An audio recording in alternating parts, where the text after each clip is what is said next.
I have two questions. The first deals with the supplements, choline being one, and the other one being the B vitamins, that is cyanocobalamin versus methylcobalamin. The second question deals with the nature of Wernicke's, which my husband had, I think. Right. I don't know.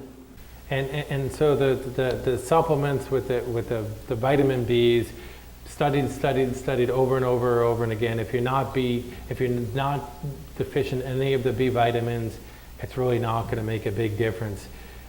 Again, I told a story about the fireman. He had a low B12. He was deficient. Taking Bs probably doesn't do any harm, but probably offers very little benefit. As for choline, that's been studied, doesn't do anything.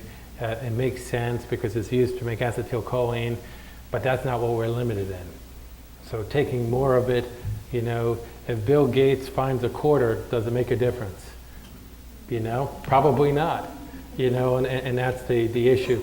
Wernicke's is a different type of dementia. A lot of times associated with alcohol. Doesn't have to be, but usually associated with alcohol. And the classic thing about Wernicke's encephalopathy is they have confabulations. And so if you ask them what they did yesterday, they can't remember. And then they give you the best lie you've ever heard in your life. And it's in exquisite detail. I went shopping and I bought bread, but I forgot the milk. It's in detail, and it's all lies. And it's not lies, they're not trying to lie, they just can't remember and the brain's making it up. And we see this in people who have open heart surgeries. They could get a stroke in the back of their brain and they get something called cortical blindness, where they're totally blind. But you come in, they recognize your voice and they're like, oh, hi Dr. Garry, how you doing? And then you say, well, what am I wearing today? And it's like, oh, you have a nice green shirt on and orange pants. And their brain is tricking them to think that they can see when they can't.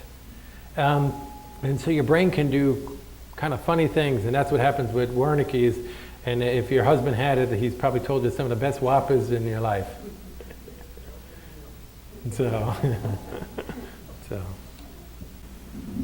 I'd like to ask about the genetic origin of Alzheimer's. You mentioned something called presonin 1 and 2 or something like that. Is there a way to identify if a particular patient has an inherited type of Alzheimer's, and are they testing of the person's perhaps children or family to determine if they also have the gene? So you can check for the presenilin 1 and presenilin 2, but you can't do it here. It has to be done at a research center, at a genetic lab, very specialized testing, but it can be done. Just because you have the defect doesn't mean you're going to get it, but you have a much higher incidence with that. As far as the ApoE testing, that makes more of that precursor protein, so you start off with more material, so you build up more plaque. We can test for that. And if you ever read any of the Alzheimer's testing, the research, they always break up the people who have ApoE and who don't. But that's less of a causal link, and I don't find a need for it. The question is, it's like the same argument in Huntington's disease. Huntington's, you want to diagnose, we have a genetic test for it, it's on chromosome 4. You want to diagnose it because Huntington's can start around age 30, and a lot of people may have had kids already, and then the kids would have a 50% chance of getting it. And so there's reasons you would want to know. With the presenilins, you're going to get it in your 40s and 50s and maybe 60s. And if you knew it, you have to ask the question, what would you do? And if you know the answer to that, then I would say get testing. If you don't know the answer to that, then I would spend time thinking about that before you test. Because I don't know if I'd want to know if I have a bad thing coming or not.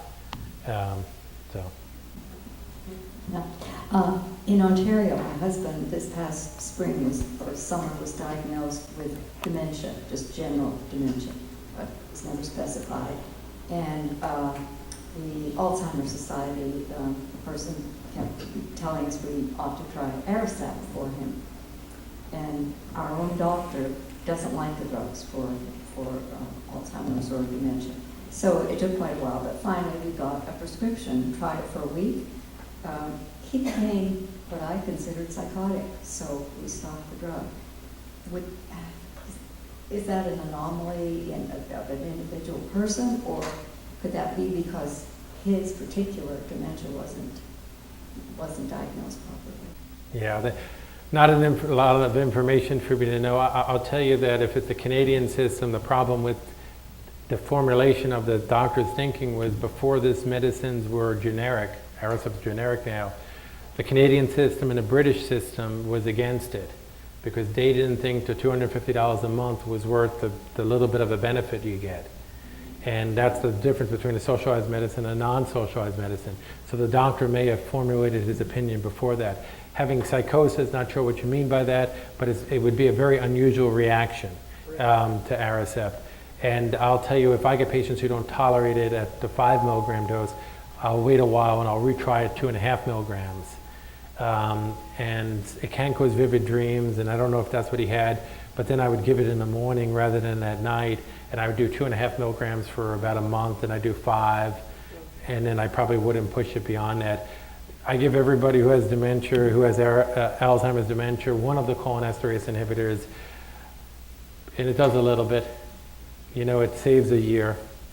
You know, the first year you start Aricept here, and a year later they're about the same, and then they start falling. Somebody who's not being treated falls, you know, starting out, and they fall at a quicker rate.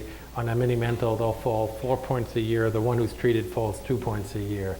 You know, if I was talking purely about Alzheimer's, I would have presented those slides, and I bet Clark has the talks that I've given before that has all that data that will go over that, and you probably could get it on the website.